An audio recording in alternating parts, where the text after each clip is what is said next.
Daily medicine మామూలు పడుతుంది. మామూలుగా అయితే నెలకి 2 బాటిల్ పడుతుంది, 30,000 పడుతుంది. 30,000 పడుతుంది.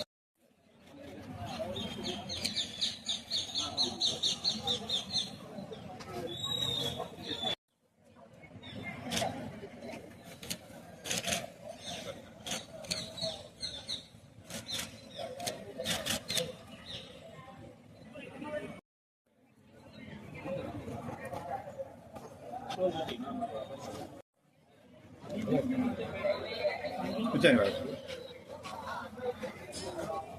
మీరు కూర్చోండి.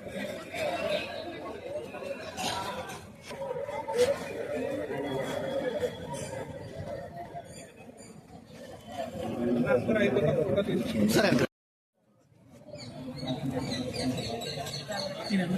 9290 మీ పేరు చెప్పారు బాబు. ఓకే మన బాబు మాది కాకినాడ జిల్లా అండి. ఇంద్రపాలెం గ్రామంలో ఉంటామండి. గంగనాపల్లి పంచాయతీలో నివసిస్తున్నాం అండి. మా బాబు పేరు మోజెస్ రాయల్ అండి. 4 సంవత్సరాలండి. బాబుకి SMA type 2 అనే డిజీజ్తో బాధపడుతున్నాడు అండి. ఇది సంవత్సరం తర్వాత మాకు తెలిసిందండి. దీనికి ఇది రేర్ డిసీజ్ వల్ల దీని కాస్ట్ మనకు అందుబాటులో లేదండి ఇప్పటి వరకు. అయితే ఇప్పుడు రీసెంట్గా ఒక పునర్విక పాపకి బాగా ఫండ్ రేజ్ చేసి గవర్నమెంట్ కూడా సాయం చేసిందండి. అప్పుడు మేము ఇలా దానివల్ల మేము బయటకు వచ్చామండి. ఇప్పుడు మా బాబుకి ఈ డిసీజ్కి 16 కోట్లు ఇంజక్షన్ ఖర్చు అవుతుందండి.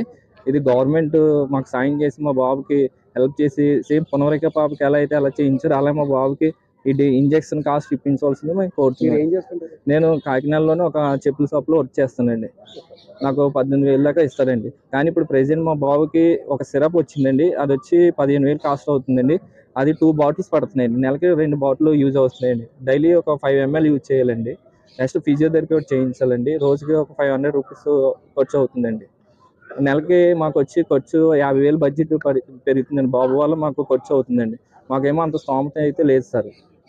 దీన్ని గవర్నమెంట్ ఏమైనా సాయం చేసి మా బాబుకి ఇంజక్షన్ ఇప్పిస్తారని మీ మీడియా పూర్వకంగా నారా చంద్రబాబు నాయుడు గారికి, అలాగే డిప్యూటీ సీఎం పవన్ కళ్యాణ్ గారికి, అలాగే నారా లోకేష్ గారికి నా వినతం మీ మీడియా ద్వారా తెలియజేస్తున్నాను సార్. కలెక్టరేట్కి వచ్చామండి. సార్ ఏంటంటే ఇది సీఎం రిలీఫ్ ఫండ్ ద్వారా ఏమైనా ట్రై చేద్దామని అప్లికేషన్ తీసుకున్నారండి. అది ఎస్టిమేషన్ వేయించుకున్నారండి. హాస్పిటల్ ఎక్కడైతే దీనికి ఇంజక్షన్ ఎంత అవుతుంది ఏంటి హాస్పిటల్ నుంచి ఎస్టిమేషన్ తీసుకొస్తే మన ప్రయత్నం చేసి గవర్నమెంట్కి పంపిస్తాం మా సైడ్ నుంచి అని చెప్పారండి.